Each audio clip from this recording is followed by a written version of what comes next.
Alors aujourd'hui, l'émission est spéciale résistant, spécial média résistant.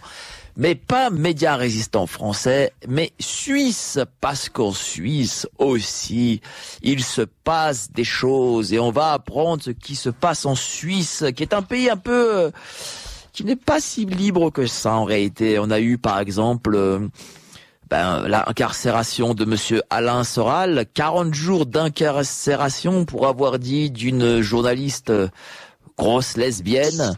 Bon, un qualificatif pas sympathique certes, mais 40 jours de prison pour ces mots, ça fait quand même un peu beaucoup, hein. On se demande de ce qui se passerait s'il avait dit plus. Peut-être qu'aurait-il dit 10 ans ferme, hein, c'est pas impossible. Donc je reçois aujourd'hui les amis d'Agora TV News, un superbe média qui est censuré, un média de réinformation, comme on dit ici en France. Et parmi nous avons Didier Reynac, Fred Chaumont et le big boss Patrick. Salut les amis, comment allez-vous? Est-ce qu'on les entend? Je sais pas, j'espère. Ça va bien, oui. Oui, voilà. On entend notre ami Didier. David. Et David n'est pas là, il m'a demandé d'être présent. Ah, bon, bah, c'est Olivier. Moi, c'est Olivier. D'accord, bon, il est pas là. Bon, bah, c'est Olivier à la place, mais c'est pas grave. Et Fred Chaumont. Donc voilà, vous êtes des patrons, enfin, vous êtes responsable des Agora TV News. Tiens, dites-nous un peu ce qu'est ce média. Ah ben, je vais laisser la parole à peut-être au plus ancien, qui est Olivier. Il a vécu la naissance. Oui, on a vécu ça effectivement avec les Gilets jaunes.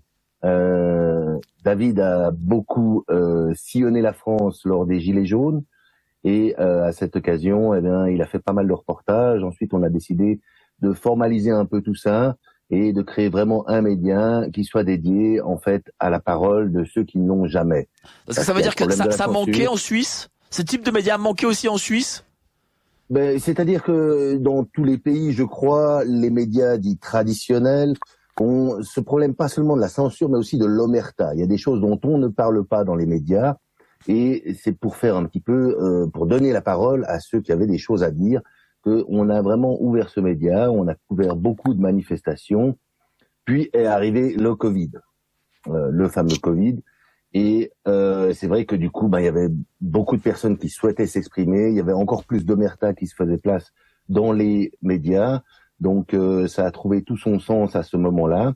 Et c'est vrai que c'est un média complémentaire, un média alternatif peut-être. Voilà, on essaie quand même de faire un travail journalistique de fond. En tout cas, moi, j'essaie vraiment de sourcer toutes les choses que je mets. On donne aussi la parole assez librement à pas mal d'acteurs. Et puis, c'est vrai qu'on a aussi voulu faire un média citoyen, c'est-à-dire qu'on a eu des gens comme Didier qui sont venus nous rejoindre aussi, Frédéric, Mike aussi, en hommage à lui, une pensée pour lui, qui était très présent sur notre média aussi. Donc, pas ce Mike-là que vous entendez aujourd'hui, c'est Mike, votre voix, qui nous a malheureusement quittés pour des cieux différents. Et donc on a aussi Rafi qui lui aussi a des petits problèmes de santé, qui peut pas nous rejoindre aujourd'hui, mais c'est un média citoyen, un média de terrain surtout. C'est vrai que moi j'ai beaucoup été sur les manifestations, j'ai filmé des manifestations juste à la sortie du Covid, il y avait Black Lives Matter. Voilà, c'était des grosses manifestations alors qu'on venait de passer dans le confinement, qui étaient finalement tolérées. C'était justement, comment ça s'est passé cette crise sanitaire en Suisse? Est-ce que vous aussi vous avez eu une forme de tyrannie sanitaire aussi? Est-ce que ça s'est passé un peu comme en France avec les passes, les obligations, etc.? Alors on a un média qui couvre d'une part la Suisse et la France, donc on est dans le Grand Genève, on va dire, le Grand Genève même étendu. On a beaucoup voyagé en France. Moi, c'est vrai que pendant le Covid, j'ai fait des milliers de kilomètres pour aller documenter un peu tout ce qui se passait. Et en Suisse, eh bien, les restrictions étaient peut-être un peu moins dures, mais pas moins tordues et surtout changeantes. En permanence, on avait vraiment une police qui se mettait en place, les contrôleurs des établissements publics, On avait la police du train qui tout à coup se trouvait... La police du train, d'accord. La police du train qui tout à coup devait contrôler les masques. Alors là, en général, la police du train en Suisse est assez calme. Il y a quelques personnes en état d'ébriété qu'il faut gentiment écarter. Quelques personnes peut-être qui n'ont pas payé leur billet, mais donc c'est un travail assez épisodique. Et là, tout à coup, il y avait tous ces masques à contrôler. Alors c'était une nouvelle mission pour eux. Et certains l'ont vraiment pris à cœur. Les Suisses, quand ils font quelque chose, ils prennent ça très à cœur. Et on peut craindre pour des heures noires si c'était plus grave que le Covid. Cher Didier, oui, il faut. La Suisse est un pays, il faut jamais oublier que les racines de la Suisse est un pays protestant. Moi, je suis toujours intéressé par l'histoire, les racines des peuples et de savoir pourquoi certains réagissent d'une certaine façon, puis certains... la Suisse est un pays très obéissant. La Suisse est un pays qui a fait énormément confiance à son gouvernement pendant des centaines d'années, j'allais dire. Enfin, depuis quasiment le Grütli, qui est la fameuse réunion des cantons primitifs pour former la Suisse. Donc, ils n'ont jamais cru que leur gouvernement pouvait les manipuler ou leur mentir. Donc les Suisses ont obéi. Et puis il y a eu une prise de conscience, il y a eu des réveils qui se sont faits parce que c'est allé trop loin en fait. Et les Suisses sont des gens qui réfléchissent beaucoup, qui se posent des questions. Mais par rapport aux Français, ils aiment pas trop la confrontation. Donc ils sont restés très discrets, mais ils n'en pensaient pas moins.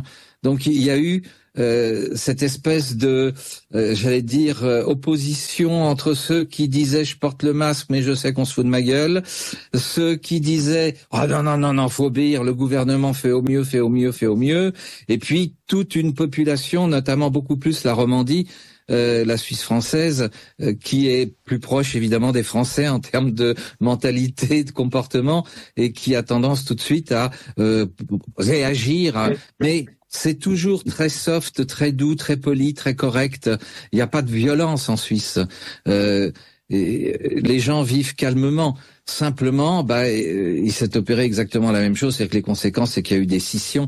Et quand on parle de la censure, c'est clair que les familles se sont censurées entre elles, les enfants ont censuré les parents ont censuré, mais tout ça très discrètement, j'allais dire presque sournoisement.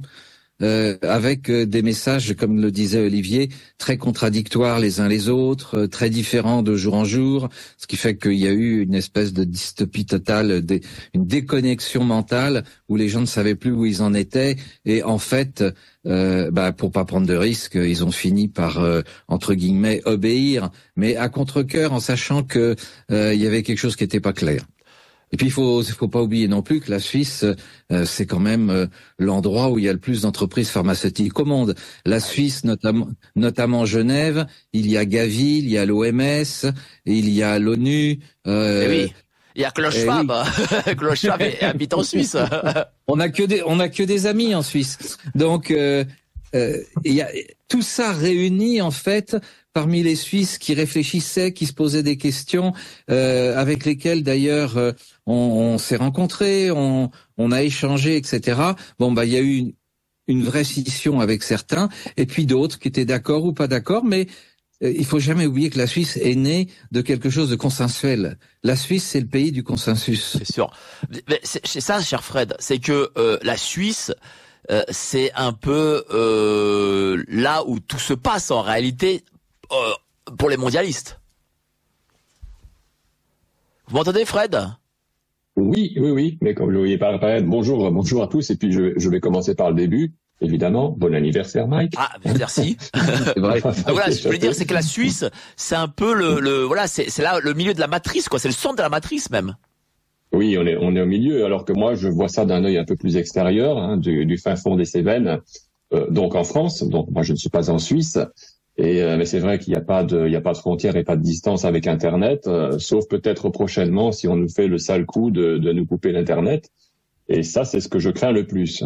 Je n'ose pas imaginer la cacophonie, le chaos dans lequel on va se retrouver si du jour au lendemain on se retrouve sans Internet, c'est-à-dire sans moyen de communication, sans moyen de logistique au niveau des entreprises, sans moyen de payer quoi que ce soit dans un commerce. Enfin, je sais pas, il faut essayer d'imaginer le tableau. Et Klaus Schwab nous avait averti depuis longtemps là-dessus. J'espère qu'il ne mettra pas à exécution Vous pensez que c'est ce possible, genre ça de mainmise.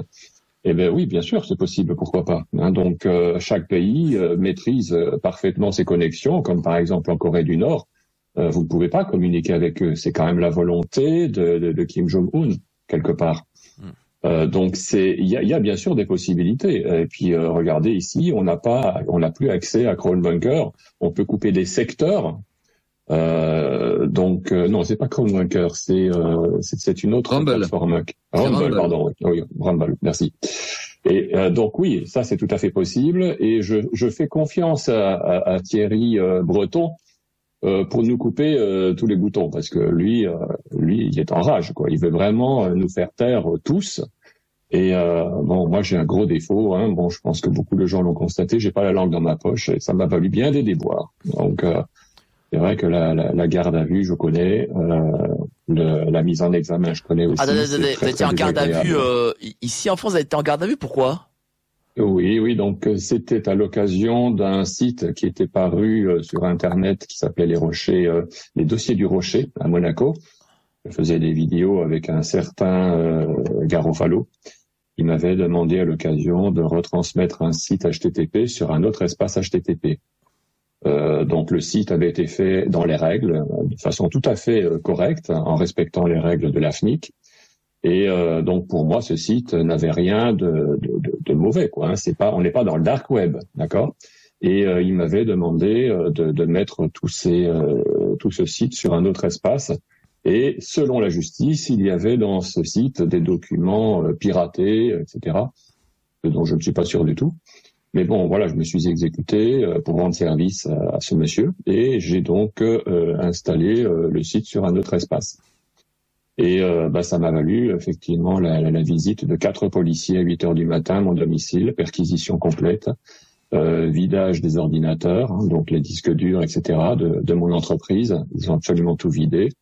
Ils m'ont embarqué sur Montpellier, et puis après, c'est parti pour un petit voyage à Paris. Ça n'a pas été rigolo du tout, hein, donc interrogatoire, mandat de dépôt, etc., vraiment la totale. Et puis voilà, après, une fois revenu, contrôle, mise en examen, donc un contrôle judiciaire. Ça fait maintenant plus d'1 an et demi que toutes les semaines, je m'en vais à la gendarmerie pour aller signer à la gendarmerie comme tout bon gangster qui se respecte. Tout ça pour un site internet? Absolument, oui. Et alors un site internet, je tiens à préciser que on m'accusait de recel de documents, en fait, de documents qui n'avaient pas à être en ma détention. Mais ce qu'il faut savoir, c'est que ce site, qui avait donc été fait dans les règles par un certain Patrice Pastor, paraît-il, mais ça je n'en ai pas la confirmation, c'est la version officielle. Ce site contenait des documents qui étaient automatiquement téléchargés par toute personne qui allait simplement visiter ce site. Donc, n'importe qui est allé visiter ce site était aussi coupable que moi, puisque quand vous allez sur un site, vous téléchargez, sans le savoir, des documents, des écrits, des images qui se mettent directement dans un dossier temporaire de Windows. Si vous êtes sous Windows, après sur Mac, bon, il y a d'autres dossiers temporaires qui stockent ces documents. Dès lors, vous pourriez aussi être coupable de recel de documents illégaux. C'est fou. On se demande dans quel pays nous vivons. Bon, là, vous pour le coup, c'était à Montpellier. C'est la France. Mais c'est vrai que c'est la France. Mais en Suisse, on n'est pas très loin de ça, cher Olivier. Ah oui, ça c'est vrai. Oui, en Suisse, c'est vrai que le Suisse, c'est un peu le pays d'illusion, hein, dans le sens... Oui, parce qu'en France, on a l'impression que la Suisse, c'est la démocratie directe, c'est libéral, voilà, c'est la liberté. En fait, c'est une image d'Épinal que l'on a ici. Non, en Suisse, c'est très amusant, parce que c'est vraiment un pays de l'illusion qui permet effectivement à beaucoup de gens d'être tranquilles et discrets dans ce beau pays. On peut voir les montagnes derrière Didier, les nuages, tout est beau, le ciel est bleu, c'est fantastique. On a une constitution, alors déjà on dit que c'est une confédération, depuis 1848 c'est une fédération de cantons, ce n'est plus une confédération puisqu'on a quand même un gouvernement central qui prend des décisions. On a une constitution suisse, alors c'est intéressant, il y a l'article 17, est-ce que c'est un hasard? C'est sur la liberté des médias où on dit que la censure est interdite, la liberté de la presse, de la radio, de la télévision, ainsi que des autres formes de diffusion, de production et d'information ressentissant aux télécommunications publiques est garantie. Ça sonne bien, hein, c'est beau, c'est chouette, on se dit on est vraiment dans un beau pays. Et en fait, on se rend compte que c'est pas tout à fait le cas. On a eu, si on revient sur le Covid, on va devoir fermer tous les établissements publics. Pas de problème, on va vous faire des prêts à taux 0%. Comme ça, vous pourrez tenir, voyez, si vous devez fermer. Mais c'était des prêts, d'une part, puis le taux 0%, c'était pour une année. Après, à tout moment, le Conseil fédéral pouvait revoir ce taux. Et d'ailleurs, 3 ans après, il l'a revu à 1,5%. Mais au-delà de ça, aujourd'hui, tous les établissements publics, en tout cas la moitié qui ont fait des prêts à ce moment-là, payent encore leurs prêts du Covid. Donc en fait, c'est la population qui supporte toutes ces fermetures, qui supporte tout ça. Et on est vraiment dans ce pays de l'illusion. On a l'impression qu'il y a de l'argent, tout va bien, il y a une administration qui fonctionne, tout le monde réagit. Mais dans les faits, on est vraiment dans quelque chose de très différent. Et je pense que c'est une belle opportunité pour les Suisses de comprendre, de se réveiller, comme on pourrait dire aujourd'hui, et finalement de trouver ce qui ne va pas dans ce pays, ce qui dysfonctionne. Parce que dans un pays comme la France, c'est vrai que c'est beaucoup plus visible. On a effectivement des gardes à vue, des choses très visibles qui sont choquantes et qui sont méprisantes pour la population. Mais en Suisse, on a l'impression que tout va bien. Et même les Suisses ont cette impression. Même les Suisses ont cette illusion que c'est la plus belle démocratie du monde. Dans les faits, on sait que, par exemple, le vote par correspondance, quand on en parle en France, c'est quelque chose qui abasourdit un petit peu les Français, parce que c'est quelque chose d'interdit en France par la loi. Puis quand vous parlez de vote par correspondance aux Italiens, ils éclatent de rire. Je veux dire, ils disent, mais comment ça? Vous votez, vous mettez votre truc 3 semaines à l'avance dans une boîte aux lettres et vous croyez que votre vote va être pris en compte. Donc on est vraiment dans un système illusoire et c'est très intéressant à observer. Je pense que c'est assez unique dans ce monde. Justement, tiens, cher cher Didier, comment va la démocratie suisse? Tiens, parlez-nous-en peut-être démocratie suisse. Alors, l'explication d'Olivier est excellente, mais n'oublions pas que chaque pays, et notamment la Suisse, pendant la période Covid, a mis en place une loi d'urgence qui leur donne absolument tous les pouvoirs. Alors, qu'est-ce que c'est qu'une urgence? Eh bien, c'est à l'appréciation des parlementaires. C'est-à-dire qu'ils sont tous d'accord pour dire que il est urgent de couper les réseaux pour que les gens arrêtent d'être, comment on pourrait dire, manipulés par des gens qui disent des choses qui ne leur conviennent pas. Eh bien, ils peuvent parfaitement décider et utiliser cette loi d'urgence qui leur donne absolument tous les pouvoirs jusqu'en 2030. Pourquoi 2030? Ça, on le saura peut-être en 2030, à moins qu'elle soit prorogée d'ici là. Donc, il y a eu des choses aberrantes mais c'est pas la première fois que la Suisse vit ça. Si on relit l'histoire, dans les années 1950, juste après la guerre, la Suisse a failli aussi mal tourner, et c'est grâce à un juriste qui s'appelait Giacometti qui a réussi à créer un référendum pour justement rétablir toutes ces libertés, parce qu'en fait, on vit sur l'histoire de la Suisse et sur l'origine des Suisses avec cette fameuse fédération, consensus qui réunissait tout le monde, qui faisait que tout le monde se respectait, et en fait, sournoisement, tranquillement, pas vite, il y a des choses qui se sont mises en place. Donc, il est clair qu'on a encore la capacité à créer des référendums, à créer des votations, à créer des initiatives, etc., etc., mais ça arrive au bureau de la chancellerie, et puis s'ils ont envie de dire que ok, il y a les 100 000 signatures, comme dernièrement, et ça s'est réuni pour une prochaine votation, mais ils peuvent parfaitement décider que la date de la votation sera dans 2 ans. Voilà.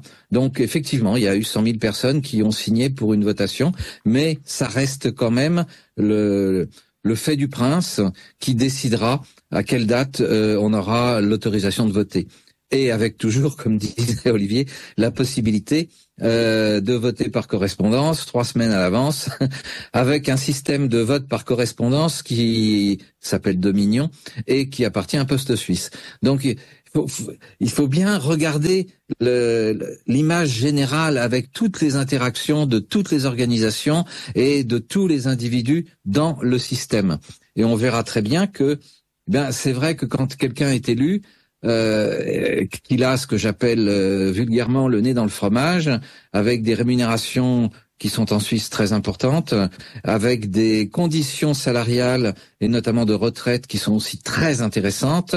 Si on lui fait gentiment comprendre que s'il insiste dans la mauvaise direction, il pourrait se faire ostraciser. Bah ça calme, c'est clair, parce que vous avez aussi des tas de gens qui ont des crédits sur le dos, qui ont des dettes, qui ont des familles à nourrir, et ils sont pris dans le jeu. Ceci dit, l'histoire de la censure, elle remonte à la nuit des temps. Hein. On n'est pas les premiers à la subir, et on sait très bien que dans tout ce genre de situation, il y a des excès, et puis ensuite il y a des effondrements, parce que les mises en place de dictatures, c'est pas nouveau. Copernic l'a subi face à l'Église, a été l'un des premiers, à mon avis, grands centres de censure dans le monde romain. Donc, je crois pas qu'il y ait raison de s'inquiéter à une seule condition, c'est qu'effectivement on comprenne, on s'éveille, on accepte la confrontation de ceux qui sont pour, de ceux qui sont contre, parce que tout ça, ça fait réfléchir tout le monde. Et c'est ce qu'on a essayé de faire d'ailleurs avec Agora. On a invité des gens qui étaient contre pour venir s'exprimer, mais ils sont pas venus. Donc qui par exemple? Alors, j'ai pas la liste exacte. Je pense qu'Olivier doit certainement. Olivier, qui par exemple n'est pas venu, n'a pas voulu s'exprimer sur vos plateaux? Alors, c'est sûr qu'en Suisse, Agora, c'est le média où ne pas aller. On a même des gens voilà, on a vraiment même des gens de la résistance qui ne souhaitaient pas s'exprimer sur Agora pour leur image. Je prendrais un médecin qui est devenu célèbre pendant le Covid. Je dirais pas son nom ici parce qu'on va protéger quand même les gens. Est-ce que c'est un professeur? Non, c'est pas un professeur, mais voilà, c'est un médecin. Voilà. Donc nous, je pense qu'on n'en tient pas rigueur forcément. La possibilité effectivement de pouvoir recevoir les gens. On avait un studio pendant longtemps aussi, ça a créé des très bonnes dynamiques et je pense que ça permet vraiment de discuter les choses et d'avoir une autre voix.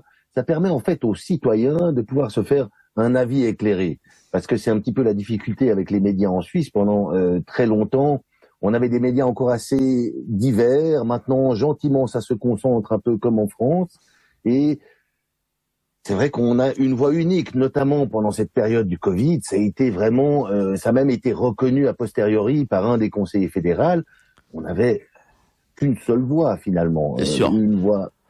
Mais dites-moi, cher Fred, donc vous qui êtes de France, oui. Vous êtes dit, écoutez, il faut aussi collaborer avec nos amis suisses et faire entendre une voix, j'imagine, c'est ça. C'est pour ça aussi que vous travaillez, vous êtes aussi vous-même sur Agora TV oui, News. Tout à fait. Oui, actuellement, moi, il y a la chaîne Jasper Madère que j'ai créée en 2012 et qui était essentiellement dédiée à l'information sur les énergies libres notamment, la fusion froide, etc. En très très gros résumé, on sait qu'aujourd'hui on pourrait avoir l'énergie gratuite si on le voulait, mais évidemment il y en a qui ne le veulent pas. Ça c'est pour la petite histoire. Mais effectivement, il me paraissait naturel de me joindre à Agora TV sur des événements sur lesquels nous étions absolument en osmose. C'est vrai qu'on est d'accord sur pratiquement tous ces points. On sait ce qui est en train de se passer, c'est catastrophique. Et là, dernièrement, on a fait une vidéo, ce matin d'ailleurs, concernant la fameuse adhésion à l'Union européenne, que les Français n'ont pas voulu et qu'on leur a infligé de force. Voilà. Ça, déjà rien que ça, il était temps qu'on puisse enfin dire, c'est pas normal, les Français veulent pas, on leur impose. Mais il fallait trouver la faille.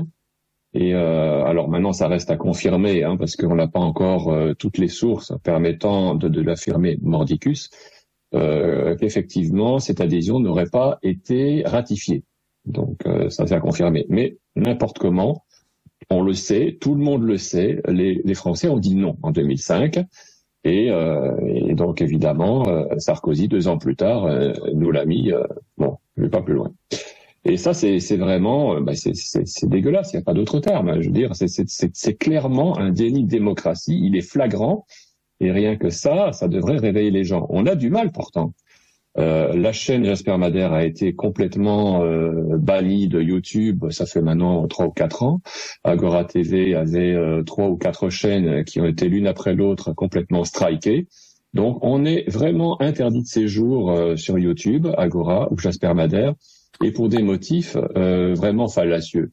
on nous envoie des petites notifications vraiment qui n'ont aucun sens, mais vraiment c'est bon, peut-être des mots qui auraient été utilisés de travers, etc. Le mot vaccin, c'est vrai, est interdit. Ça, vous êtes directement straqué. Beaucoup de gens l'ont compris et ils utilisent d'autres mots à la place. Mais je sais que notre ami Antoine Putita, par exemple, a aussi beaucoup de problèmes par rapport à ça. Antoine Putita de l'Alliance Humaine. Alliance Humaine, voilà, avec Christophe Charret, une chaîne que je recommande parce que ce sont des sacrés bosseurs aussi. Mais bon, eux, ils ne font pas que ça en plus. Mais je tenais quand même à leur rendre hommage parce qu'ils font un travail remarquable. Et je pense que la devise que nous devrions tous adopter dorénavant, c'est vraiment se fédérer et s'unir, parce qu'aujourd'hui, ça devient plus qu'urgent. On est face à une situation qui, a priori, invaliderait l'adhésion de la France à l'Union européenne. Et rien que ça invaliderait évidemment tout l'aspect administratif, l'aspect, comment dirais-je, du gouvernement, tout serait invalidé, tout. Parce que tout ce qu'on fait depuis des années maintenant au nom de l'Union européenne, qui décide de tout, n'aurait plus aucune raison d'être. C'est quand même énorme, Donc maintenant, il faut voir un petit peu, il faut. Alors tiens, j'ai une question d'auditeur à l'un de nos amis suisses. Que fait l'UDC pour s'opposer aux mesures liberticides? Tiens, l'un de vous deux voudrait répondre? Didier ou Olivier, oui. Ouais. Olivier, tu veux donner ton point de vue? Je donnerai le mien après, si tu veux. Allez-y. Oui, l'UDC fait ce qu'il peut, je dirais. Ça reste un parti majoritaire en Suisse, minoritaire dans certains endroits. C'est un parti qui a été descendu dans les médias concrètement comme un parti d'extrême droite, gentiment. Donc il y a quand même toute cette pression sur ce parti. Et puis la politique en Suisse, c'est quelque chose de très lent. Didier en a parlé tout à l'heure, il y a cet esprit de consensus toujours. Donc toutes les choses mettent longtemps à arriver. Et puis il y a des sujets qui sont complexes, qu'on ne veut pas forcément aborder, qu'on ne veut pas forcément amener sur le devant de la scène. Donc voilà, bien sûr, il y a une voix un petit peu contre ces interprétations liberticides, mais elle reste une petite voix et on a d'autres partis qui sont très puissants aussi et qui souvent donnent le ton. En fait, ce qu'il faut bien comprendre, c'est que compte tenu de toutes ces censures qui existent, sur la censure, moi je dis de toute façon, comme je le disais en préambule, tout a été fait pour qu'on soit censuré en famille, censuré dans les entreprises, censuré entre les amis. En fait, le but, c'est de censurer les relations, de censurer la vie, et puis je vais même plus loin, c'est de censurer la spiritualité. Et donc, il faut voguer, si j'ose dire, il faut naviguer à travers ça. Et pour un parti comme l'UDC, il y a des sujets qui peuvent aborder frontalement, et puis il y en a d'autres, ils ne peuvent pas, parce qu'ils seront censurés, ils seront montrés du doigt, et ils seront ostracisés. Et s'il y a quelque chose que le Suisse n'aime pas, ce sont les extrêmes, l'extrême gauche ou l'extrême droite. Le Suisse, il aime justement qu'on s'entende. Mais ceci dit, il faut reconnaître que l'UDC a un rôle de réveil, d'éveil. C'est-à-dire que grâce justement à quelques messages qui font passer peut-être de plus en plus souvent et de plus en plus fort, c'est que les Suisses commencent à prendre conscience de ce qui se passe. Et puis c'est vrai qu'avec en ce moment le fameux traité de l'OMS, c'est sûr que il y a quand même fondamentalement chez les Suisses cette volonté, cette croyance que l'on doit être indépendant, que l'on doit être neutre, et beaucoup et de plus en plus n'ont pas du tout envie qu'il y ait une emprise d'un pouvoir extérieur sur leur pays. Voilà. Et on est dans cette espèce de chaos en ce moment où les gens se disent « Ouais, mais si on rentrait dans l'UE, on aurait des avantages. Oui, mais si on rentre dans l'UE, on va partir en guerre. Oui, mais si on va être soumis. Oui, mais on n'aura plus nos lois. Oui, mais il y a des lois de l'UE qui nous intéressent. » Enfin, c'est un gros bazar et il n'y a pas de débat. C'est-à-dire que les Suisses ont une envie de rentrer dans l'Union européenne ? Alors, elles y sont de fait par des traités qui n'ont jamais été présentés ni au Parlement ni à la population, notamment le PPPE, je crois, ou le PPP. C'est une association qui dépend de l'OTAN, qui est le Pacte pour la paix, si ma mémoire est bonne, qui a été signé il y a bien longtemps par les gens qui étaient au Conseil fédéral et qui déjà rejoignait et permettait à la Suisse de suivre l'OTAN. Il y a plein et ça il faut le lire et il faut regarder avec des experts en la matière, il y a plein d'accords qui ont été signés, ce sont à chaque fois des petits accords, exactement comme ça existait autrefois dans ce qu'on appelait la communauté économique européenne, où chaque pays avait des accords avec les autres en fonction de leurs besoins, en fonction de leurs capacités, en fonction de leurs talents, etc., ce qui leur permettait de travailler ensemble. Eh bien, la Suisse a déjà énormément d'accords de ce type qui sont signés, mais signés pas seulement avec les pays européens, signés aussi avec l'OTAN, avec l'OMS, etc. Donc, il faut vraiment creuser et les Suisses, ayant fait très très confiance à leur gouvernement, et il y en a encore beaucoup qui font confiance, parce que j'en entendais même il y a 15 jours qui disaient « mais ils ont fait au mieux, mais ils ont fait ce qu'ils pouvaient ». Voilà, donc les gens sont quand même endormis, et avec tout ce qu'on a subi comme censure et comme différents types de messages dans tous les sens, eh ben il est évident qu'ils savent plus où ils en sont. Donc quand on sait plus où on en est, on s'en remet au père, parce qu'en fait ce qu'il faut bien aussi prendre en considération, c'est que depuis des centaines d'années, la politique est maniée, si je fais un parallèle avec la psychologie et les états du moi et l'analyse transactionnelle, eh bien, tous les peuples ont été manipulés, orientés à être des enfants soumis, et les gouvernements des parents normatifs. C'est-à-dire que on s'occupe de vous, on vous nourrit, on prend soin de vous, on vous donne des subventions, on vous laissera pas tomber, etc., etc. Mais il y a 3, 4, 5 générations qui ont vécu ça. Donc, c'est rentré dans l'ADN des gens, et ça veut dire que être des enfants rebelles et dire non, vous nous avez menti, ça veut dire aussi rejeter le père, et c'est pas simple sur le plan psychologique. Donc quand Frédéric dit il faut s'unir, il faut être tous ensemble, et je suis complètement d'accord avec lui, je l'ai écrit bien sûr, parce que Frédéric, faut se dire les choses. Il y a une forme de désunion. J'ai reçu même la semaine dernière deux citoyens, Martin Loisillon et Jean-Marc Tran, qui justement lançaient un appel à l'union, en tout cas en France, entre Monsieur Lassino, Monsieur Philippot, Monsieur Kuzmanovic et tous les autres, Monsieur Dupont-Aignan. Voilà, on voit que sur les témoignages de nos amis suisses, que en réalité, partout en Europe, en tout cas en Occident, ceux qui résistent sont désunis, malheureusement. Oui, absolument. C'est ça c'est vraiment, et Frédéric a parfaitement raison, c'est le point fondamental. Le jour où on comprendra que tout ce qui se passe sur les réseaux, que ce soit les fact-checkers, que ce soit les réseaux indépendants, que ce soit les médias mainstream, tout est fait pour nous diviser et nous monter les uns contre les autres. Qu'est-ce que vous en pensez, Fred? Oui, c'est tout à fait vrai, mais il n'y a pas que ça. Il y a aussi ce qu'on nous montre. Et ce qu'on nous montre qui n'est pas la réalité, je fais allusion au nombre de vues qui sont sur, par exemple, sur Odyssée, la chaîne d'Agora. Chacune de nos vidéos fait maintenant 4, Agora 5 News vues. TV est sur Odyssée. Voilà, si vous voulez rejoindre. Oui. Voilà, sur Odyssée. Fait, oui.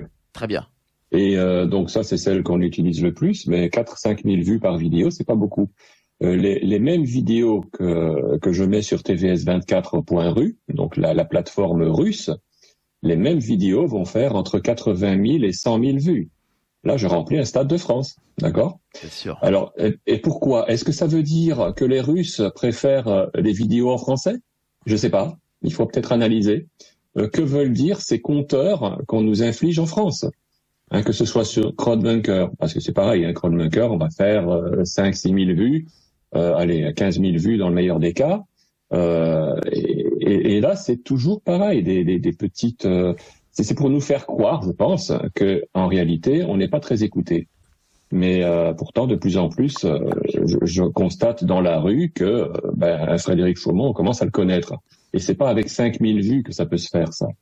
Donc voilà, 100 000 vues, entre 80 et 100 000 vues à peu près sur TVS 24. Qu'est-ce que ça veut dire ? Ça veut dire, cher Frédéric, que contrairement à ce que dit Olivier et Didier, malgré tout, les peuples commencent à se réveiller. Ah, ça c'est sûr, mais il faut surtout pas qu'on le comprenne. Et c'est en ça que je pense que, évidemment, les compteurs sont truqués. D'ailleurs, même pour les fameux likes qu'il y avait sur YouTube, je me souviens que souvent les likes étaient remis à 0. Alors moi, j'avais moi-même mis un like sur une de mes vidéos, donc ok. Je vois que le compteur est à 0 et je décide d'enlever mon like et ça passe à -1. Ah. Donc sur une de mes vidéos, j'ai eu effectivement -1 like simplement en retirant mon like. C'est parce que c'est bidon, c'est complètement bidon. Il truque complètement les compteurs. Et rien que c'est-à-dire que le fait de truquer les compteurs, sachant que faut se dire aussi une chose, on est en 2024 et l'internet a pris une place prépondérante, donc les visions idéologiques se font aussi sur internet. Et donc le fait de truquer ces compteurs, c'est une façon de dire aussi que les visions que l'on pourrait porter n'existent pas, c'est ça? Oui, pour nous décourager, bien sûr. Parce que quand on fait 2 ou 3 000 vues, on se dit, oh là là. Par contre, moi, quand je vais sur TVS 24, je me dis, wow, c'est bon, ça, 80 000, 100 000, c'est là, je sais que je ne travaille pas pour rien. Voilà, parce que bon, comme beaucoup d'entre nous, on est des bénévoles, hein, ça nous rapporte rien ce qu'on fait, mais vraiment rien.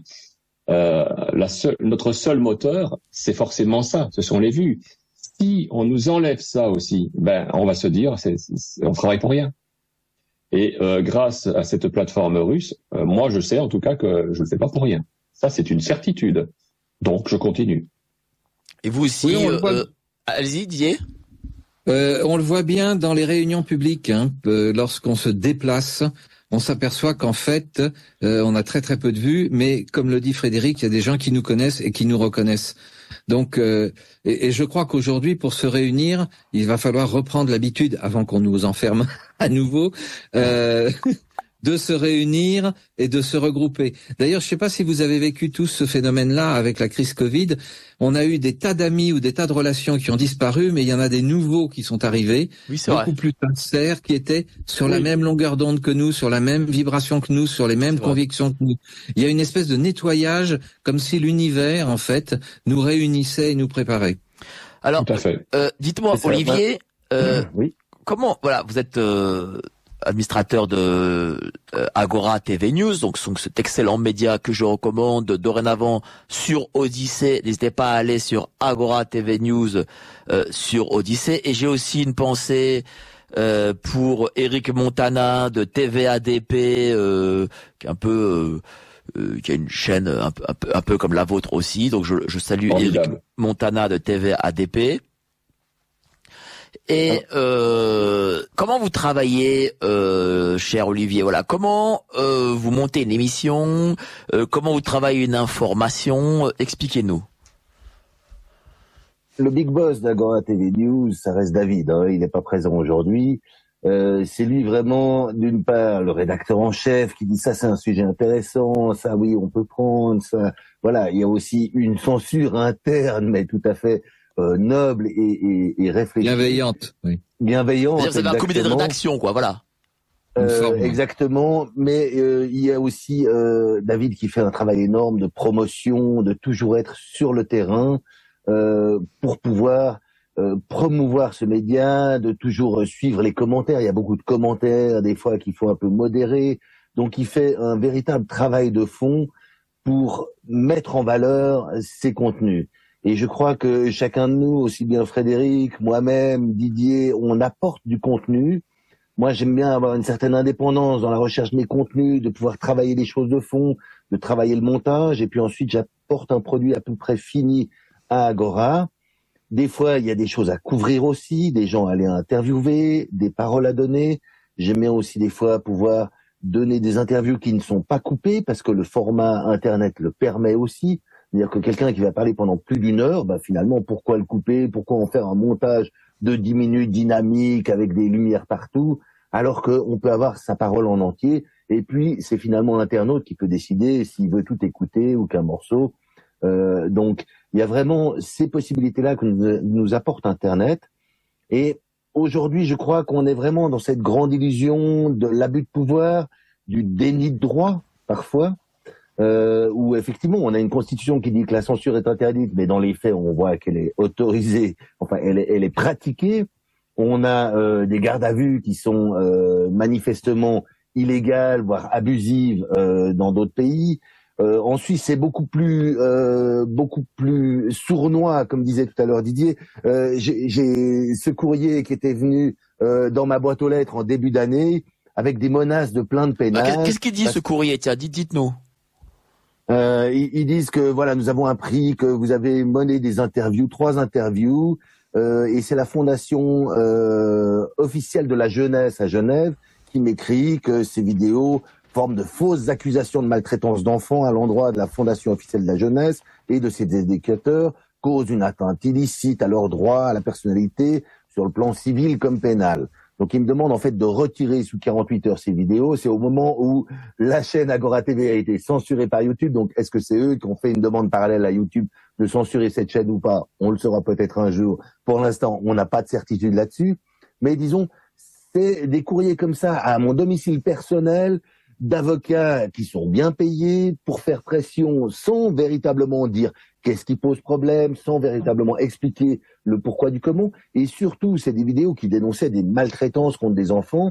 Et plutôt qu'il y ait une réaction de dire « Oula, est-ce qu'il y a un problème? On va enquêter, on va regarder, on va mettre ça au clair. » Eh bien non, c'est des menaces de censure, c'est des demandes de retrait de vidéos. Et ça, c'est la réalité de l'illusion dans laquelle on vit. Et c'est pour ça qu'aujourd'hui, je pense tout ça, c'est une opportunité. Et c'est une opportunité qui est grandissante et à un nombre de plus en plus grand de citoyens de vraiment justement se réunir. Parce que finalement, en Suisse en tout cas, le peuple est souverain dans le papier, sur le papier, et il doit maintenant exercer vraiment sa souveraineté. Ce traité de l'OMS maintenant, c'est une très bonne occasion de voir la souveraineté des peuples, dans quelle mesure elle arrive à s'opposer à une mainmise sur les conditions sanitaires qui pourraient être appliquées en cas de pandémie, comme ils aiment appeler. Et on a aussi vraiment toutes ces possibilités, notamment justement la protection des enfants. On a eu ce Covid, on a différentes choses qui font qu'aujourd'hui, en Suisse, on a une véritable liberté qui a été entretenue parce qu'elle n'a jamais été utilisée. Et c'est l'opportunité de l'utiliser vraiment. On a des politiciens qui sont accessibles. Vous pouvez aller devant le grand conseil d'un canton et rencontrer les politiciens. Vous pouvez les rencontrer à différents événements. Ils sont accessibles. Il n'y a pas 28 gardes du corps qui empêchent. On a un président de la Confédération que vous pouvez croiser dans Berne régulièrement. J'en ai croisé plusieurs dans ma vie. Et c'est vrai que c'est des gens qui sont accessibles, que vous pouvez interpeller. Alors, ça c'est la différence avec la France, pour le coup. Est-ce que c'est la différence Oui, parce que Macron, je ne pourrais pas l'interpeller, ni même un ministre quelconque. Hein. Ça, je peux vous le dire. Mais peut-être un député à la rigueur, et encore, faudra que ça reste une illusion d'accessibilité dans le sens où ils vont vous serrer la main, ils vont dire oui, et puis derrière, quels sont les faits concrets? Je crois que c'est vraiment aujourd'hui aux populations, à la Suisse, à la France également, de trouver les moyens de reprendre cette souveraineté, car la politique, ça nous concerne tous. La vie civile, ça nous concerne tous. Voire même la vie militaire nous concerne aussi. Hein. Quand on entend des gens qui sont des battants en guerre, on peut se demander dans quelle mesure est-ce que le citoyen n'a pas aussi son mot à dire dans tout ça. Et c'est vraiment ça l'apprentissage à faire, la rééducation. Comme disait Didier tout à l'heure, on a plusieurs générations qui ont été entretenues dans cette illusion. Et aujourd'hui, c'est tout un réapprentissage, une nouvelle éducation à faire pour soi-même, pour nos enfants, et puis de prêcher par l'exemple aussi, en prenant d'un côté, par exemple, on a fait quelque chose de très confidentiel qui n'est pas paru sur Agora, mais on a créé des assemblées citoyennes, et il y a plusieurs assemblées citoyennes qui se créent comme ça, de manière très confidentielle, des gens qui se réunissent, qui parlent d'un problème, qui essayent d'amener des solutions, qui essayent après, avec ce biais-là, d'approcher les politiciens avec justement une approche un peu plus globale qui permet d'avoir un discours un peu plus équilibré, dans le sens où le politicien va dire « moi je peux pas m'occuper de cas personnels ». Là, du coup, on a quelque chose de plus global. Et c'est des démarches qui doivent être entreprises par les citoyens de partout. C'est un engagement, ça prend je vais vous donner la parole, cher Didier, nécessaire.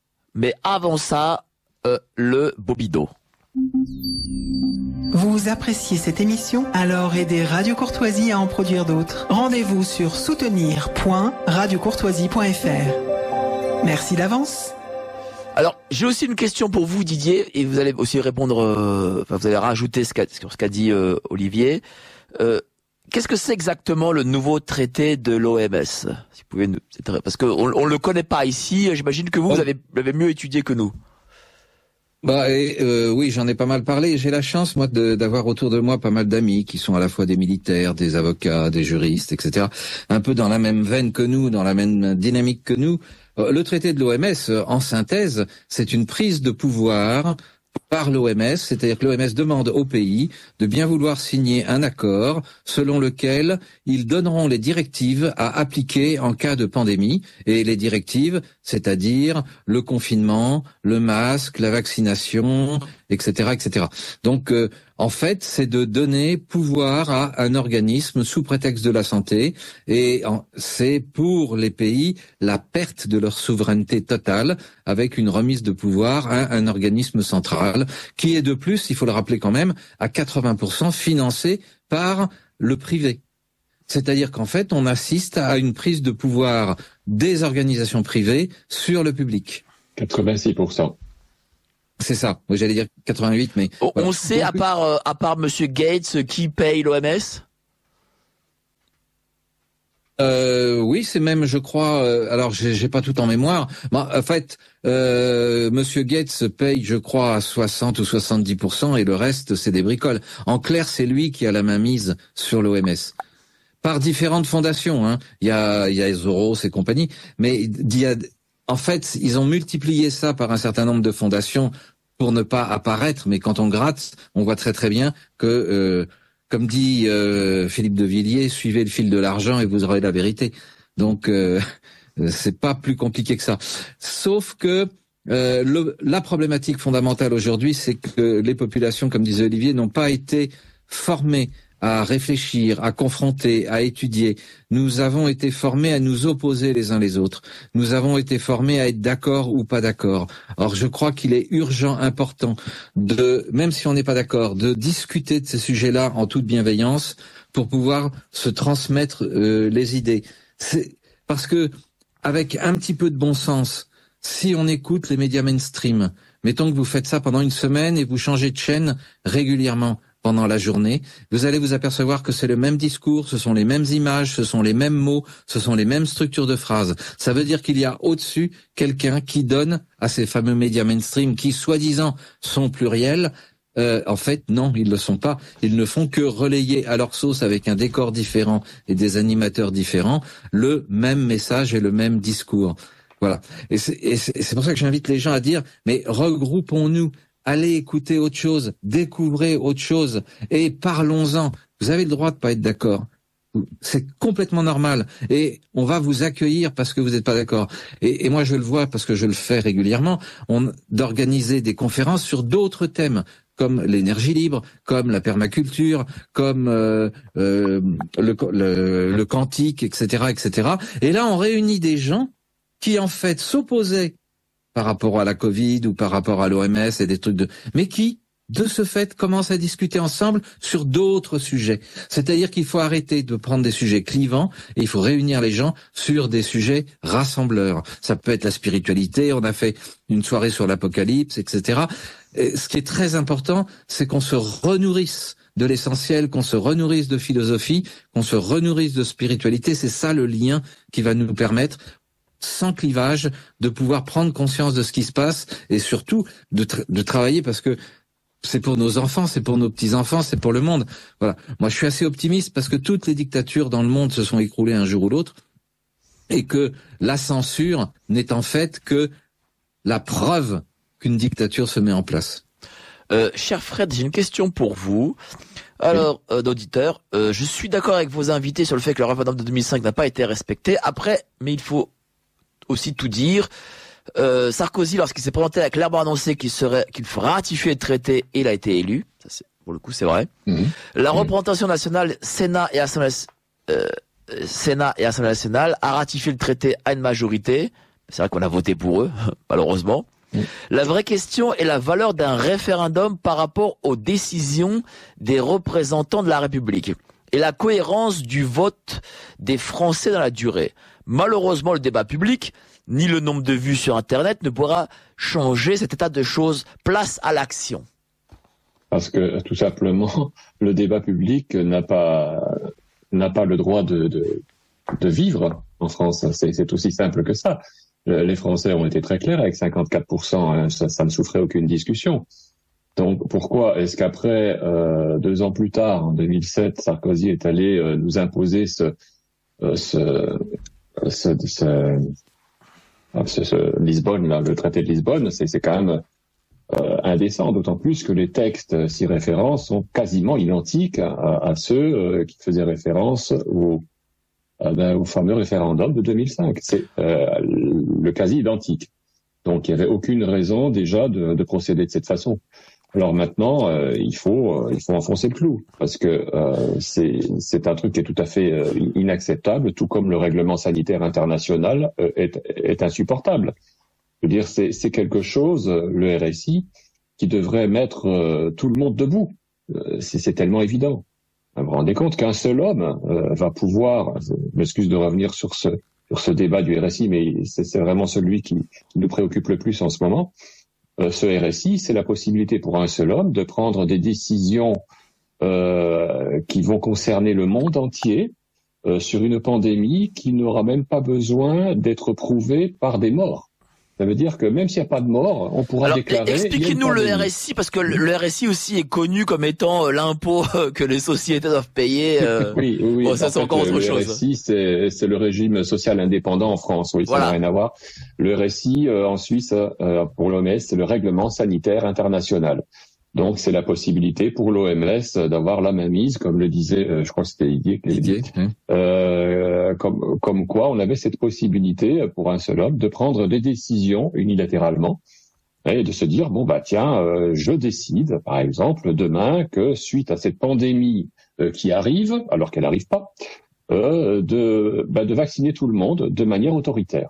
Et ça veut dire que là, ni les dirigeants du pays, ni les citoyens ne pourraient discuter là-dessus. Et tout le monde devrait être vent debout contre une situation comme celle-là. Et personnellement, moi je me sens si faible, si misérable de voir que personne ne bouge. Et alors j'essaye tant que je peux avec mon porte-voix d'arriver à sensibiliser les gens et de leur dire mais faites gaffe quoi, regardez ce qui se passe, regardez Tedros Adhanom Ghebreyesus, l'actuel chef de l'OMS, aurait ce pouvoir. Et en plus, c'est vrai qu'il n'a pas un passé très propre, ce monsieur. Déjà rien que ça, on devrait quand même se poser des questions, bon sang. Ça y est, on a abordé le sujet qui m'énerve. Je suis désolé, mais c'est terrible, c'est terrible. Voilà. Mais je crois qu'il y a une dimension de déni qui est très très importante. Les gens ont peur, les gens sont pris dans la peur, et ils préfèrent ne pas en parler et ne pas aborder le sujet. C'est pour ça qu'il faut être accueillant, bienveillant, oui. et de façon à calmer le jeu et à parler d'autre chose et qu'ils se rendent compte qu'en fait c'est pas parce qu'on n'est pas d'accord sur certains points que ce sont des mauvaises personnes. Mais regardez, cet auditeur là qui fait ce commentaire, il a raison. Les Français votent à 55% contre la Constitution européenne et ils votent après à 53% pour Nicolas Sarkozy qui leur dit écoutez, moi la Constitution européenne, je vais la remettre en place par le biais d'un traité. C'est quand même antinomique, non? Oui, mais je pense que c'est... Excuse-moi Olivier, je pense que c'est justement, nous sommes dans une pièce de théâtre et les gens ont l'habitude d'obéir au père. À partir du moment où il dit les choses, on obéit. Et on est vraiment dans une organisation théâtrale, si on regarde bien les choses, au niveau des médias, au niveau des prises de parole, au niveau des discours, etc., qui fait que les gens suivent. Quand on regarde les élections européennes qui vont avoir lieu et qu'on voit que les Français vont aller voter Front National, RN ou Zemmour, alors que en fait c'est chou vert et vert blanc et vert chou avec ce qui est déjà en place aujourd'hui, ça veut bien dire qu'en fait ils sont pris comme les lapins dans les phares quand ils sont pris dans les phares d'une voiture, ils sont complètement hypnotisés, hallucinés, et puis ils y vont absolument sans se poser, à la limite, sans se poser de questions. Ils veulent un changement, mais ils vont choisir un changement qui va être pire que tout. Et après ils diront on s'est fait avoir, ok, et ça s'arrête là. Je pense que la conscience civique, la conscience spirituelle, la conscience humaine en a pris un grand coup depuis un grand nombre d'années et les 3 dernières années encore plus. Est-ce que, cher Olivier, ce grand coup est irrémédiable? Alors c'est un peu le principe de la grenouille qu'on cuit doucement, hein. C'est vrai, quand on parle de 53 à 55%, déjà, est-ce que c'est vraiment des majorités? En Suisse, il y a eu des votations, c'est 50,1%. C'est juste basculé. Il y a même eu des votations dans certains cantons. C'était tellement proche à quelques voix près qu'ils ont dû recompter les voix et ça a basculé de l'autre côté. Donc, on avait une annonce d'une acceptation d'un sujet et puis tout à coup, non, finalement, c'était refusé. Donc, on est vraiment dans des choses où peut-être on devrait repenser qu'est-ce que c'est la majorité, parce que c'est la majorité des votants aussi, hein. C'est les gens qui vont voter. Donc, en Suisse, en plus, vous avez en moyenne, on va dire maximum 40% des gens qui vont voter. Donc, vous avez une majorité silencieuse qui ne s'exprime pas. Alors, on va dire oui, mais bon, de toute façon, ils avaient l'occasion de s'exprimer. Mais je pense que tout le concept de majorité, il devrait, justement, quand on a des chiffres de 53, 55, 50,1%, être repensé. Est-ce qu'on doit mettre la majorité à 60, à 70%, 70, 80? La question reste ouverte. Quand je parle de grenouilles qu'on cuit gentiment, on parlait tout à l'heure du Gavi, c'est la Global Alliance for Vaccination International, et il y a un accord qui a été fait avec le Conseil fédéral, donc directement avec l'exécutif suisse, qui date du 23 juin 2009 et qui donne l'immunité à cette organisation. Et ça, c'est la même chose aussi. Il y a un autre accord avec le World Economic Forum, le fameux WEF de Klaus Schwab. Il y a des accords comme ça qui se font gentiment les uns après les autres, qui ne sont même pas ratifiés par un parlement, donc c'est purement l'exécutif qui décide vraiment de donner l'immunité juridique totale à des organisations. On avait déjà l'immunité diplomatique en Suisse, c'est très courant à Genève, c'est presque un problème. Mais là, on est vraiment dans quelque chose qu'on cuit gentiment. On parlait de l'OMS, et c'est vrai que l'OMS, typiquement, eh bien, à la base, c'est une agence de l'ONU. L'ONU, c'est normalement financé par les États. Et gentiment, on a le financement public qui vient s'adjoindre ici, qui vient prendre la place, et qui, effectivement, se retrouve dans une situation où, maintenant, aujourd'hui, on est de nouveau, à la grande majorité ici, financé par des fonds privés. Donc on a ce principe de la grenouille qui se fait cuire gentiment et qui effectivement arrive à un moment où on est en ébullition, et c'est la difficulté, c'est-à-dire c'est toutes ces générations qui ont accepté ça, qui n'ont pas vu venir la chose, toute cette mise en place qui s'est faite très gentiment dans une illusion dans laquelle on a baigné, et aujourd'hui, eh bien, c'est un petit peu le dernier moment pour dire maintenant, il faut qu'on repense réellement notre citoyenneté, il faut qu'on repense notre vivre ensemble, comme disait Didier, dans la bienveillance, dans le partage et dans des choses qui soient dignes de notre humanité. Parce que sinon, à quoi sert l'humanité si c'est pour faire des choses comme ça? Si c'est pour faire une dictature mondiale, à quoi sert notre intelligence et notre humanité? Bien sûr. Et d'ailleurs, c'est souvent dans les grandes catastrophes qu'on retrouve cette bienveillance et ce partage. Alors, est-ce qu'on est vraiment obligé de vivre des catastrophes, ou est-ce qu'on serait capable de se réveiller avant? Je pense que ce sera pas avant le pied du mur. Enfin, je pense, hein, ou avant qu'on se prenne le mur sur la tête, oui. Oui, oui, c'est ça.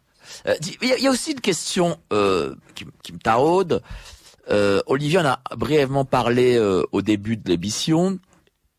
Cher Fred, nombre de ces résistants sont très malades aujourd'hui. Malades financièrement, moralement. Non, mais au niveau de leur santé, beaucoup ont un cancer, par exemple. Tout à fait. J'en suis un exemple. Vous-même, vous avez le cancer aujourd'hui. Voilà, tout à fait. Et malheureusement, bon, c'est vrai que beaucoup de gens l'ont remarqué. Hein, de toute façon, c'est pas vraiment un secret. Et notre regretté Serge Rader, qui faisait partie de l'équipe, lui, il n'est plus là. Il n'est plus là pour en parler, mais sa disparition pour moi est plus que suspecte. Mais bon, on a aussi Madame Revesi, députée européenne. Oui. Oui, tout à fait. Puis il y avait aussi Mike Votre-Voix, récemment, voilà. Donc sur Agora. Et puis voilà, il y a d'autres personnes, mais je ne vais pas parler pour elles parce que dans le souci du secret médical. Mais c'est vrai que on a des soucis de santé, des soucis financiers et des soucis moraux. Voilà. C'est vrai qu'ils arrivent, je pense, je ne sais pas encore exactement comment, à s'en prendre à nous. Les compteurs de vues, par exemple, c'est un des moyens. Hein, c'est-à-dire, vous voyez vos vidéos, elles font aucun résultat. En tout cas, c'est ce qu'on essaie de vous faire croire. Hein, comme ça, allez voir ailleurs, il n'y a rien à voir. Donc c'est une façon de faire, oui, tout à fait. Mais aujourd'hui, je me pose des questions par rapport au fait qu'il y a vraiment beaucoup de gens qui ont des soucis de santé cher Fred, physique. Qu'est-ce qui vous fait tenir, vous voilà, vous avez le cancer, vous devez pointer toutes les semaines à un commissariat de police. Qu'est-ce qui vous fait tenir aujourd'hui? Ce qui me fait tenir, c'est justement la motivation des gens, ceux qui dans la rue vous disent « Ah, ne changez rien ». Alors moi, je suis pas une vedette, mais combien de fois j'ai déjà fait des selfies? Ça ne me convient pas du tout, parce que moi je suis pas Julien Clerc, c'est assez curieux. Mais c'est ça qui me fait dire que malgré les 4 ou 5 000 vues qu'on nous prête sur Odyssée, la réalité est ailleurs. Beaucoup de gens apprécient ce qu'on fait, et ça c'est notre moteur, c'est évident. Il faut pas se dire que quand on nous met un like, ça nous fait plaisir et puis c'est tout, au revoir. Non. C'est vrai que quand on a des commentaires qui parlent directement de nous, ça nous fait évidemment énormément plaisir. On ne vit que de ça. Puisqu'encore une fois, Jasper Madère, en tout cas pour mon compte, je travaille toutes ces vidéos avec un budget 0. Voilà. Donc ça, c'est une réalité. Sur Tipeee, on a un compte Tipeee, il est à 0. Donc, alors je ne dis pas, attention, je dis pas ça aux gens. Allez, il faut faire un effort. Non. On est à 0, mais on y arrive. Voilà. Donc, on est très content comme ça. Et pour nous, les commentaires, tous ces compliments, comme dirait un certain Dieudonné, tout ça est une nourriture pour nous. C'est vrai, c'est une réalité. Ça nous motive. Ouais. Et puis, alors, d'un autre côté, c'est un petit peu différent comme démarche. La maladie, surtout quand elle est grave, nous aide à relativiser. Voilà. On se dit, qu'est-ce que j'ai encore à perdre? À foncer. Et c'est vrai que la maladie, plus que jamais, me motive à enfoncer le clou encore plus que jamais. Plus que jamais. Alors là, je suis extrêmement motivé. Et moi, je n'ai pas peur de tourner Macron en dérision. Voilà. Je sais qu'il y a des gens qui se sont retrouvés en garde à vue simplement en l'ayant traité d'ordure. Comme dirait Macron, qu'ils viennent me chercher. Ils viennent me chercher. C'est bien dit, ça. C'est pareil pour vous, cher Olivier? Dans le contexte. Moi, je crois qu'on peut pas attendre des autres ce qu'on n'est pas prêt à faire soi-même. Donc, dans ce sens-là, que si soi-même on n'est pas prêt à s'exposer, à prendre des initiatives, à aller chercher cette vérité, à casser cette illusion, on peut pas attendre des autres dans son fauteuil que les autres le fassent à notre place. Donc, je pense qu'il y a une question de responsabilité citoyenne qui est là. En Suisse, c'est vrai que le bénévolat est quand même quelque chose d'assez développé dans le sens où toute la politique est une politique mercenaire finalement. Donc, dans ce sens-là, c'est pas forcément pour en tirer un revenu qu'on en attend quelque chose. Et donc, dans cet esprit-là, je pense que c'est vraiment une rééducation à faire, de ne pas laisser son pouvoir aux autres et de vraiment faire ce travail. Moi, personnellement, je fais pas du tout ça pour la gloire. Le plus on m'oublie, le mieux je me porte. Je ne cherche pas du tout le devant. Après, j'ai une expérience qui me permet d'être facilement devant, donc j'utilise aussi cette facilité pour, voilà, ce serait sinon un talent perdu. Mais le jour où il y a des gens mieux que moi, tant mieux, j'en suis très content et je laisse volontiers ma place. On aspire, je crois, tous à vivre en paix. Je crois aussi, Didier en parlait, la spiritualité, je crois que c'est quelque chose d'essentiel aussi, de faire ce qui est juste. Quand on voit quelque chose qui ne fonctionne pas dans notre société, il faut le dénoncer. Se taire, c'est la pire des choses, c'est ça qui tue énormément de choses. On a besoin de lanceurs d'alerte, de gens qui prennent des risques. En Suisse, on a vraiment ce harcèlement administratif qui est une arme contre les résistants, parce que quand vous commencez à vous exposer, finalement, vous êtes un peu harcelé par différents services, et je pense que c'est la même chose dans d'autres pays, mais c'est une arme assez classique de recevoir des lettres d'avocats, de recevoir des choses comme ça. C'est des choses assez classiques qui, finalement, à un moment, peuvent vous submerger, peuvent vous mener à quelque chose où vous n'êtes finalement plus dans la santé, vous êtes un peu submergé par tout ça, et c'est vrai, c'est là que joue un rôle prépondérant, une certaine spiritualité, une certaine droiture, une certaine justesse dans ses engagements, permet de passer par ces chemins tortueux. Il faut savoir que il y en a qui ont perdu leur travail. Il y en a qui ont été exposés vraiment méchamment dans les médias. J'en ai fait les frais aussi à mes heures. Voilà, tout ça, ça peut toucher. Il faut pas oublier que notre mission, c'est vraiment de construire un monde qui soit juste et humain. Et c'est à ça qu'on œuvre. Et c'est vrai que, comme disait Frédéric, eh bien, ça permet de relativiser. Et je pense que c'est ça notre force pour pouvoir tenir sur le long terme. Totalement. C'est un marathon, ça n'est pas un sprint. C'est vrai, c'est vrai. Mais faut dire aussi les choses aux gens, hein, c'est que ça va être très dur parce que en face, ils ont des moyens gigantesques, infinis, et ça ne se fera pas en un claquement de doigts. Mais je voulais poser une question à Didier. Il y a quand même un sujet dont Agora TV News s'est fait le bras-le-corps de dénoncer. C'est celui de la pédocriminalité. Et j'ai l'impression que la pédocriminalité, c'est le sujet tabou aujourd'hui pour ces élites. C'est un sujet mortel. C'est chaud. C'est très très chaud. C'est un sujet mortel. Ils veulent absolument pas qu'on en parle. Bon, alors, il faut savoir aussi que là, ça existe depuis des millénaires, mais que ça a pris une dimension commerciale. C'est-à-dire que maintenant, il y a des trafics qui sont organisés et ça rapporte des milliards. Plein d'autres choses aussi d'ailleurs. Donc, pour eux, il ne faut surtout pas en parler. Et d'ailleurs, les gens ne sont absolument pas conscients, puisque tant que nous ne sommes pas touchés par le mal, nous n'en prenons pas conscience.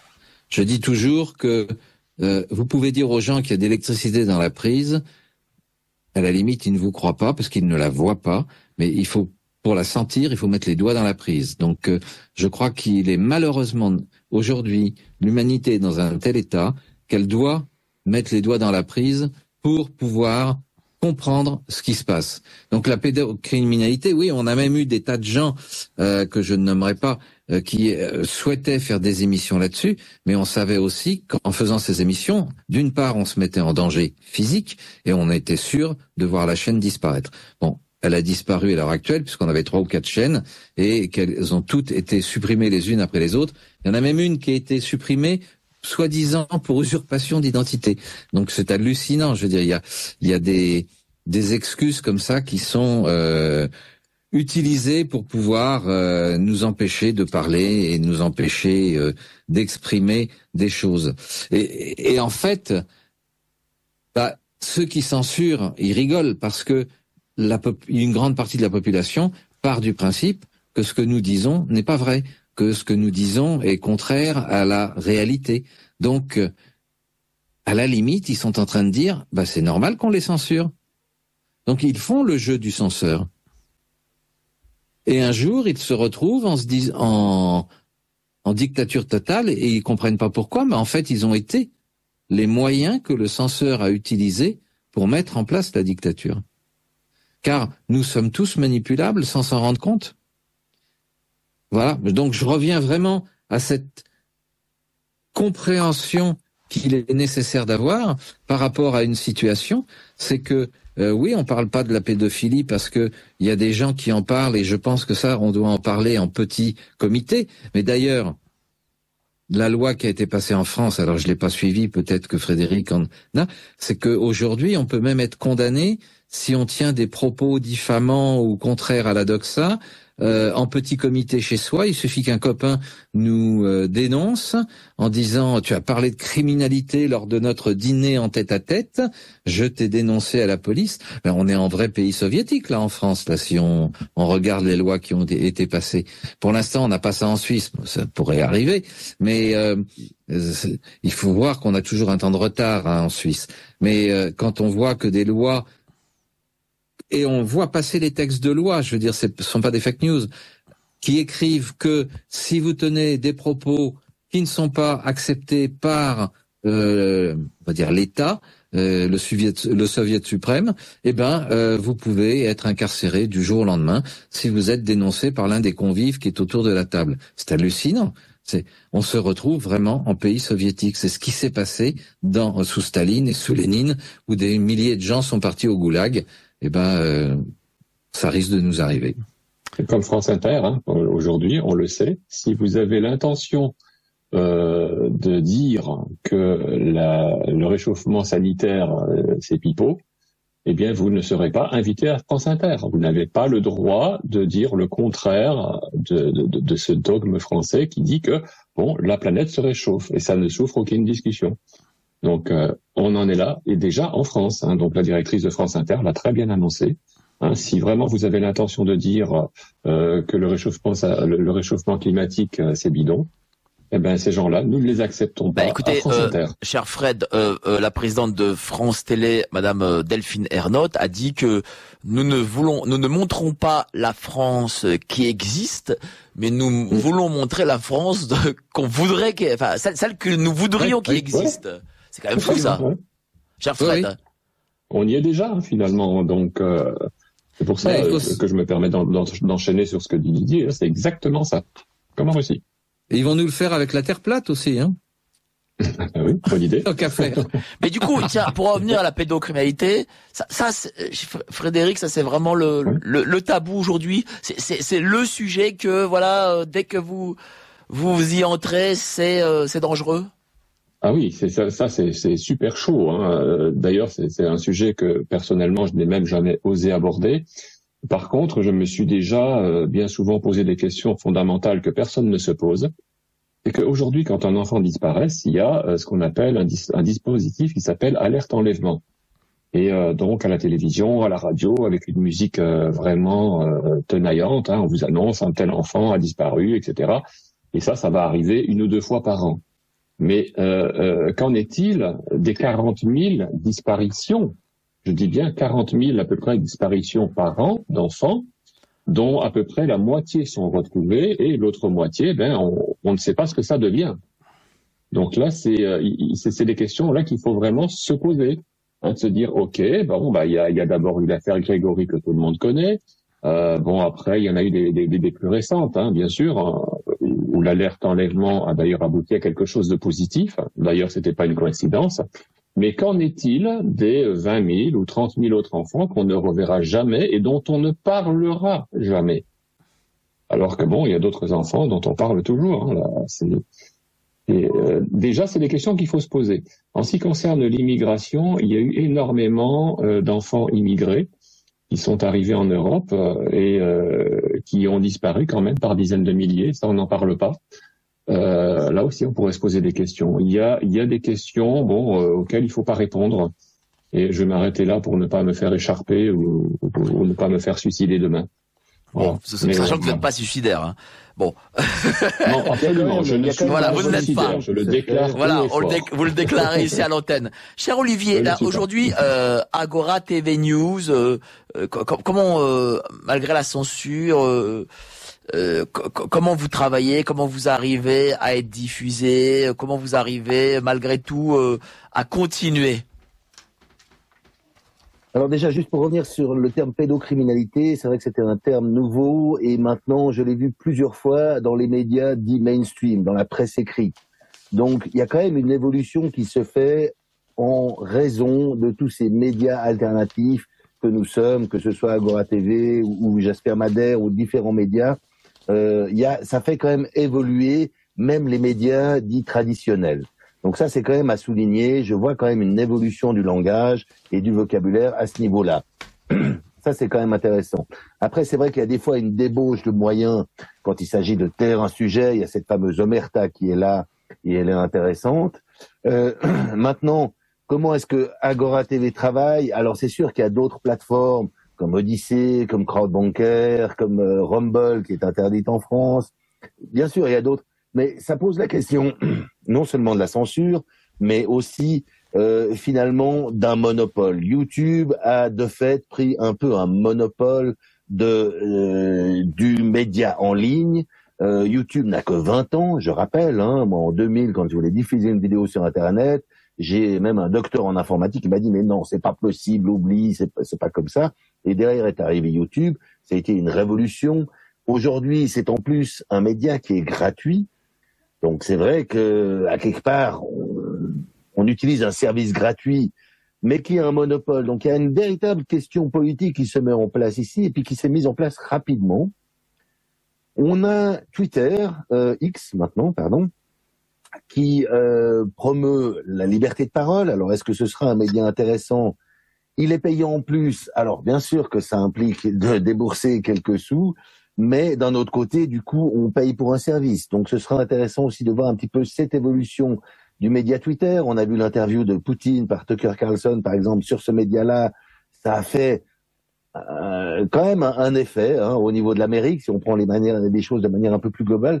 Donc, je crois qu'on est dans une sorte de guerre de l'information.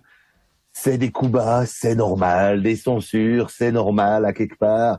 Bien joué, à moi maintenant, à toi. Et j'ai envie un petit peu de prendre ça comme un jeu. Je crois que notre travail ne s'arrête pas là. Nous devons nous former en journalisme pour avoir les standards des journalistes standards, pour arriver à ce niveau de pouvoir bien corroborer nos sources, d'avoir des choses qui sont sûres et certaines. C'est la difficulté typiquement avec la pédophilie, la pédocriminalité. C'est que même les tribunaux, on a du mal à savoir vraiment comment ça se décide, donc on est dans une grosse nébuleuse, et dès qu'on aborde un sujet qui n'est pas exactement sourcé, un sujet aussi sensible, eh bien forcément c'est délicat. C'est important de l'aborder parfois, mais avec toutes les précautions qu'il faut. Et puis, c'est important aussi de faire un travail de fond, typiquement sur des élections, sur ce traité de l'OMS, sur des sujets qui peuvent être documentés, de documenter sincèrement les choses. Je vois aussi une évolution auprès des résistants, des personnes qui font du journalisme, qui ont des chaînes Telegram, qui ont des choses comme ça, de citer leurs sources, de permettre en fait aux personnes non seulement de s'informer, mais d'aller s'informer à la source. Et bien ça, sûr. C'est plein d'évolutions positives que je vois. Donc, juste pour terminer, ça ne se fera pas d'un claquement de doigts, vous disiez, Mike. Je veux un peu réfuter ça. Je pense que les choses peuvent aller très vite et il faut pas. Ah oui, dites-nous pourquoi ça pourrait aller très très vite. Moi, je pense que c'est. Excuse-moi, Olivier. Je voudrais renforcer ton discours en disant en utilisant ce que Frédéric a dit, c'est-à-dire que c'est toujours ensemble et regroupé. Si demain matin, les gens, parce que YouTube gagne de l'argent en mettant des publicités sur nos publications, donc si demain matin, tout le monde ne va plus, c'est le pouvoir du consommateur, c'est le pouvoir du citoyen, si demain matin, plus personne ne va sur YouTube, YouTube s'effondre. Si tout le monde comprend qu'il faut aller sur Odyssée, mais là, il faut faire un effort, il faut changer ses habitudes. Comment faire pour que les gens aillent sur Odyssée? C'est un long travail qu'il faut relayer à la fois quand on est sur le terrain, en disant allez sur Odyssée, allez sur Rumble, allez sur d'autres chaînes, mais laissez tomber YouTube, nous n'y allons plus. Et les gens ont l'habitude d'aller sur YouTube. YouTube, pour eux, c'est devenu la télévision. Donc ils allument leur ordinateur, ils vont sur YouTube et ils cherchent ce qu'ils ont envie de voir. Parce qu'il y a un choix qui est exceptionnel. Odyssée est peut-être un petit peu plus complexe d'utilisation, donc automatiquement, ça leur demande de se réadapter. Mais je dis vraiment, nous avons un pouvoir. Si demain matin, on voulait, je prends un autre exemple, qu'une maison qui fait des pâtes ou du chocolat ou des confitures ou disparaisse, il suffit de ne plus acheter le produit. Si on veut que demain matin une marque automobile disparaisse, il suffit de ne plus acheter le produit. Donc on a un pouvoir en tant que consommateur. Surtout que Odyssée, j'y vais régulièrement, est quand même pas mal bien foutu. Enfin, n'a pas grand-chose à envier à YouTube. Non, tout à fait. Mais je pense que ce sont les habitudes. Je faisais encore une émission hier sur cette notion d'habitude, c'est-à-dire que les gens disent je vais pas bien, j'ai pas le moral, mon business marche mal. Je dis ok, raconte-moi ta vie. Et en fait, les gens vivent dans l'habitude. Ils font sans arrêt la même chose. Si vous voulez que ça bouge, il faut bouger, il faut changer de contexte. Il faut. Je prends toujours les travaux de Philippe Guillemont ou d'autres là-dessus. C'est vraiment une histoire de vibration personnelle, de conviction, de vision d'un avenir possible qui fait que c'est vrai que ça arrive pas en claquant des doigts, comme disait Olivier, mais c'est nécessaire de se mettre en situation de ce que l'on veut vivre.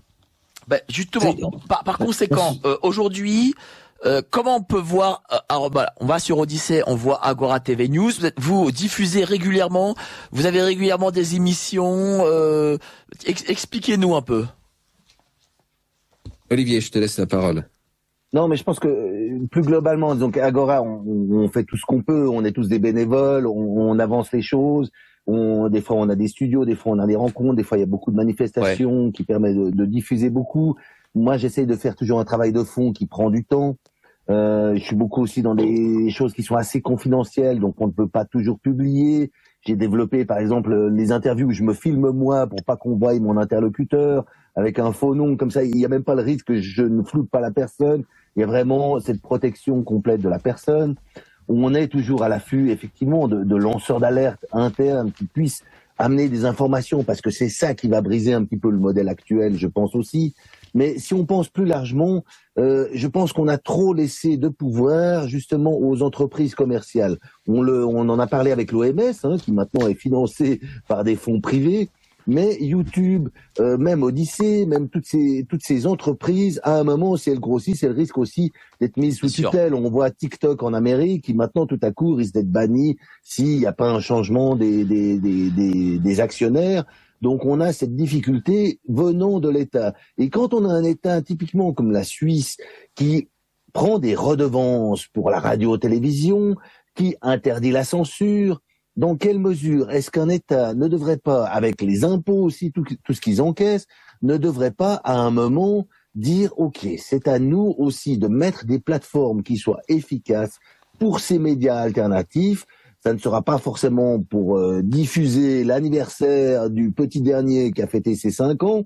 Par contre, pour donner l'accès à des médias qui permettent une diversité des opinions, une diversité de l'information et une largeur d'information. C'est une réflexion qui doit être menée au niveau politique, et elle ne sera pas menée comme ça spontanément par les politiciens, c'est pas dans leur intérêt. Donc c'est vraiment à nous les citoyens de formuler ce genre de projet, de l'apporter aux décideurs politiques pour leur dire mais voilà, il faudrait peut-être penser à ça, de mettre ça sur la place publique. En Suisse, on a par exemple l'initiative nationale qui est un outil très intéressant, mais à des échelles plus petites, on a des initiatives cantonales qui sont possibles. Et tout ça, même si ça n'aboutit la plupart du temps pas, ça permet quand même de mettre le débat sur la place publique. Merci, cher Olivier. Il nous reste 3 minutes. J'aimerais vraiment que là, on puisse parler d'Agora. La prochaine émission d'Agora, c'est quand? Quel est le sujet? Quels sont les invités? Alors pour oui, vas-y, Frédéric. C'est court. Pour Jasper Madère, on essaie vraiment de s'y tenir une par semaine. Donc le samedi. Ah oui, Jasper Madère aussi sur Odyssée, c'est ça? Voilà, donc sur Odyssée, sur la chaîne d'Agora, voilà. Donc systématiquement, et donc on essaie de faire en sorte vraiment d'en faire une tous les samedis matins avec l'actualité en cours. Voilà, d'accord, donc je vous ai fait louper une émission aujourd'hui, c'est ça? Eh bien non, parce que je l'avais préparée avant. Donc d'accord, très bien. Elle est passée ce matin sans problème, et elle est en ligne. Bon bah génial. Donc ce matin là, au moment où on vous parle, il y a une émission de Jasper Madère sur Odyssée, Agora TV News. Olivier, prochaine émission? Alors, on a beaucoup de choses en stock, beaucoup d'interviews en stock. La difficulté aussi, c'est pas seulement de faire l'émission, c'est le montage, de faire un montage qui soit propre, qui soit dynamique, qui soit intéressant. Donc, il y a beaucoup de choses qu'on attend de pouvoir diffuser et qui seront diffusées prochainement. Mais je vais pas vous donner les dates pour pas vous faire attendre. On est plus une chaîne, j'allais dire, d'opportunités, c'est-à-dire qu'on réagit sur des sujets brûlants. Il y a des gens très discrets qui ont des informations tout à fait intéressantes, comme le disait Olivier, qui spontanément viennent vers nous. Allez sur Agora TV News. Et comment vous soutenir? Dites-nous. On a besoin évidemment de gens qui connaissent la technique et qui peuvent nous donner un coup de main. On a pris une grosse claque parce qu'évidemment les chaînes ont été supprimées de YouTube, donc il faut se relancer sur Odyssée, sur les autres réseaux. Donc on a vraiment besoin, pour nous soutenir, c'est vraiment d'aller nous retrouver sur Odyssée et les autres supports. Merci à vous les amis. Allez, il nous reste 25 secondes. Allez sur Odyssée, Agora TV News. Allez-y, vous y trouverez d'excellents contenus et de la vraie information. Merci, cher Didier Renac, cher Olivier, cher Fred Chaumont. Merci à vous d'avoir été présents ce matin. Merci à toi. Et sachez que vous aurez toujours notre soutien. Allez, passez une bonne journée. Merci et nous se retrouve la semaine prochaine, même endroit, même heure. Salut, ciao.